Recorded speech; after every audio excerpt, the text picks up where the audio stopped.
छायावाद पर पंडित मुकुटधर पांडेय के विचार।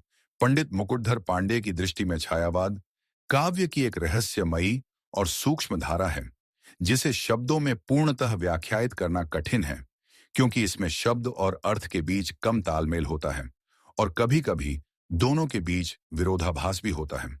उन्होंने छायावाद को एक ऐसी काव्य धारा माना जो लिखी नहीं जाती, बल्कि लिख जाती है, स्वतः स्फूर्त और प्राकृतिक रूप से, अर्थात यह कवि की आत्मा से स्वयं ही निकल आती है।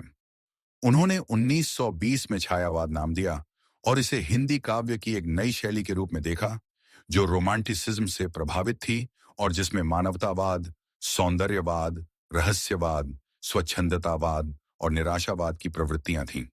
पंडित मुकुटधर पांडेय के अनुसार छायावाद में कवि अपने अनुभवों को मेरा अनुभव कहकर व्यक्त करता है, जो आधुनिक युवाओं की सामाजिक स्वतंत्रता की अभिव्यक्ति है। उन्होंने छायावाद को हिंदी खड़ी बोली काव्य का स्वर्ण युग कहा, जिसने हिंदी को नए शब्द, प्रतीक और चिंतन दिए और काव्य को जीवंत, स्वतःस्फूर्त और भावपूर्ण बनाया। उनकी कविता कुर्री के प्रति को छायावाद की पहली कविता माना जाता है, जिसमें छायावाद के सभी तत्व विद्यमान हैं। संक्षेप में, मुकुटधर पांडेय के अनुसार छायावाद काव्य की एक ऐसी धारा है जो रहस्यमयी, भावपूर्ण और प्राकृतिक अभिव्यक्ति की काव्य धारा है, जिसमें शब्दों का अर्थ कभी-कभी अस्पष्ट होता है, परंतु यह कवि की आत्मा और अनुभव की गहरी अभिव्यक्ति है, जो हिंदी काव्य को नई दिशा और रूप प्रदान करती है। धन्यवाद।